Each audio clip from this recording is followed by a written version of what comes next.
نام شہزاد خان ہے اور میں کھیتی باڑی کا کام کرتا ہوں۔ میرا تعلق کے پی کے سے ہے اور میرا عمر 21 سال ہے۔ میرا نام نور اسلام ہے اور میں مردان میں رہتا ہوں۔ میں فرنیچر شو روم میں کام کرتا ہوں۔ میں بہت غریب آدمی ہوں کیونکہ میرا ادھر جو کام ہے وہ خراب ہو چکا تھا، کافی میں تنگ ہو گیا تھا۔ تو مجھے ایک بندے نے مشورہ دیا جو ہمارے علاقے کا ہے کہ آپ ایسا کریں کہ آپ یورپ جائیے، اور یورپ میں پیسہ بہت ہے، لالچ دیا تھا اس نے ہم کو۔ تو گھر والوں سے جب میں نے مشورہ کیا تو اس نے نہیں مانا۔ اس نے بولا یہ کام غلط ہے بیٹا، یہ نہیں کرو۔ بالکل بولا یہ کام نہیں کرو، لیگل طریقے سے جاؤ، لیکن میں نے نہیں مانا۔ تو میں نے گھر کے سے ماں سے باپ سے اس سے مشورہ بھی نہیں کیا، اسی طریقے سے میں گیا، بغیر مشورے کے گیا میں۔ جب میں کوئٹہ پہنچ گیا تو کوئٹہ میں ہم نے ایک رات گزاری، تو صبح ہو کر ہم سے ایجنٹ نے رابطہ کیا کہ میں گاڑی بھیج رہا ہوں اور آپ اس گاڑی میں بیٹھ جائے۔ تو جب میں صبح اٹھا تو اس نے کال کیا کہ گاڑی باہر ہوٹل کے سامنے کھڑی ہے، تم لوگ اس پہ بیٹھ جاؤ۔ جب میں ادھر سے تل کی گاڑی میں بیٹھ گیا تو مجھے پتہ چل گیا کہ یار یہ تو ضلالت ہے۔ تہران سے آگے پھر بارڈر کا کوئی علاقہ تھا، چھوٹا سا گاؤں تھا۔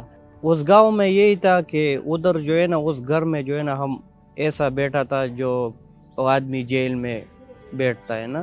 اس کو طے کیا، پھر ہم ایران پہنچ گئے۔ جب ایران پہنچ گئے تو ایران والے اللہ کی قسم وہ بہت ڈینجر ڈرائیونگ کرتی ہے اور بہت خطرناک لوگ بھی ہے۔ میں نے جب دیکھا کہ اس کے ساتھ پک اپ ڈاٹسن وغیرہ تھے تو اس میں ہمیں 20 25 30 آدمی بٹھا کر پھر لے جاتے تھے، تو وہ اتنا خطرناک تھا کہ ان سے کوئی بھی گر جاتا تو اس کو ادھر نہیں روکتا کہ یار یہ کوئی بندہ گرا ہے اس کو اٹھا لو، جو گر جاتا وہی رہ جاتا۔ تو پیدل جا رہا تھا نا۔ ایسا راستے ہوتے ہیں جس میں تھوڑا بہت گاڑی میں جانا پڑتا ہے اور زیادہ تر پیدل جانا پڑتا ہے۔ پہاڑ میں تقریباً 2 گھنٹے ہم نے سفر کیا پیدل۔ تقریباً 1 گھنٹے بعد آرمی والے نکل آئے، ایران والے، اور دوسری سائڈ میں جو ہے نا، وہ تقریباً رات کے تقریباً 3 بجے کے درمیان یہ پولیس بھی نکل آیا اور ترکی والا بھی نکل آیا۔ ایک بولتا تھا کہ آپ جاؤ ادھر ترکی کی طرف، اور ترکی والے پولیس بولتے تھے کہ آپ جاؤ ایران کی طرف۔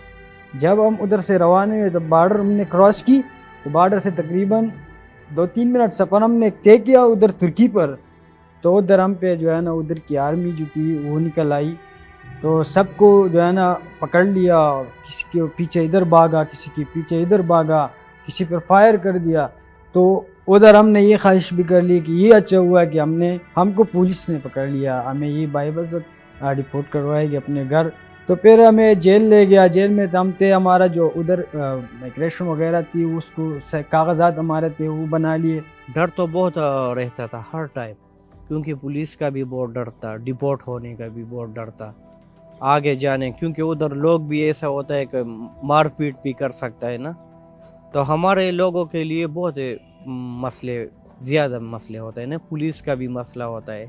ادھر ہم کو ایف آئی والے نے جو ہے نا پکڑ لیا، تو میں نے سارا سٹوری اس کو بیان کیا کہ ہمارے ساتھ اس طرح ہوا ہے۔ سٹوری ایف آئی والے نے ہمارے گھر کو بلایا، گھر والوں کو کال کیا، تو جب ہمارے گھر والے ہمارا سارا جو وغیرہ کچھ ڈاکومنٹ تھے اس کو کلیئر کروانا تھا کہ یار یہ پاکستانی ہے یا نہیں ہے، تو پھر ہمیں چھوڑ دیا ادھر سے اور گھر آ گیا۔ تو گھر میں جب میں آ گیا تو ادھر حالات بہت برا ہو چکا تھا، کیونکہ ہمارا جو بھی تھا وہ تو ہمارے باپ بیچ گئے تھے، تو پھر میرا حالات پہلے سے زیادہ برا ہو چکا تھا۔ تو اسی دوران میں اپنا ملک پہنچ گیا، لیکن میں بہت پچھتا رہا تھا، بہت ظلم کیا تھا اپنے ساتھ، اپنے گھر والوں کے ساتھ، سب کے ساتھ میں نے بہت ظلم کیا ہے۔ تقریباً 1 ماہ ہم جیل میں ہوا تھا۔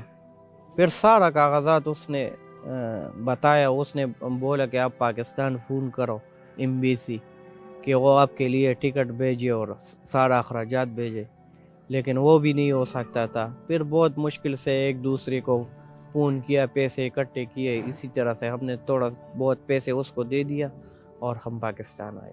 میں دوسروں کو بھی یہ بتانا چاہتا ہوں، جو لوگ بھی جاتے ہیں نا اور ان کو کہتے ہیں کہ یار یہ ہے ادھر یورپ میں، تو خدا کے واسطہ کچھ بھی نہیں ہے ادھر، کچھ بھی نہیں رکھا ادھر۔ میں تو سب سے پہلے یہی کہنا چاہتا ہوں کہ سب سے اچھا اور خوبصورت ملک اور عزت والا ملک ہمارا پاکستان ہے. اگر یہی ہوتا ہے تو ٹھیک ہے, نہیں ہوتا تو اس کے بھی جو ہے نا طریقے, صحیح راستے, صحیح طریقے سے, لیگل طریقے سے جاؤ, کوئی مشکل نہیں, کوئی پریشانی نہیں. لیکن اگر آپ اپنے لیے خود موت خریدنا چاہتے ہو تو جس طرح میں گیا تھا اسی طرح آپ جاؤ. لیکن میرا یہ بھائی والا مشورہ یہی ہے کہ صحیح طرح, اگر بہت شوق رکھتے ہو جانے کا تو لیگل طریقے سے جاؤ, خوش رہو گے.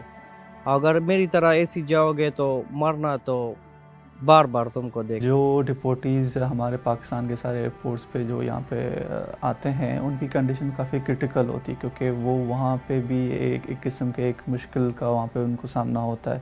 جیسے ہی وہاں پہ ڈپورٹ ہو کے یہاں پہ آتے ہیں تو ایف آئی امیگریشن اسٹاف ان سے کوشچننگ کرتی ہے, اور کچھ کو جب اسسٹنس کی ضرورت ہوتی ہے تو ہم ان کو اسسٹنس بھی پرووائڈ کرتے ہیں, اور یہ دیکھا جاتا ہے کہ ان کے ڈاکیومنٹس وغیرہ یہ چیک کیے جاتے ہیں اور کس میتھڈ کے تھرو گئے ہیں.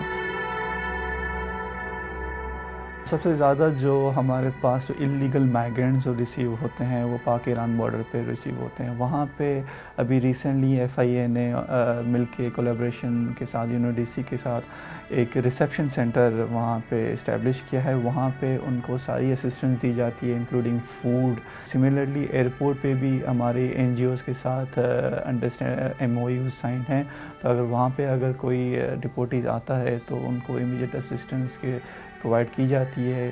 جو لیگل مائیگرنٹس جو ایئرپورٹ سے ڈپورٹ ہو کے یہاں پہ آتے ہیں, کافیوں کے ڈاکیومنٹس فورجڈ ہوتے ہیں یا کچھ جو ہے ان کنٹری سے ڈپورٹ ہوتے ہیں وداؤٹ اینی ویزا اور اللیگل اسٹے کی وجہ سے, تو ان کو ایئرپورٹ پہ ریسیو کیا جاتا ہے, اور ان کے خلاف اگر انہوں نے کوئی ڈاکیومنٹ فورج استعمال کیا ہوا ہے تو ان کے خلاف انویسٹیگیشن کی جاتی ہے ہمارے ایچ ٹی سی سرکلز میں.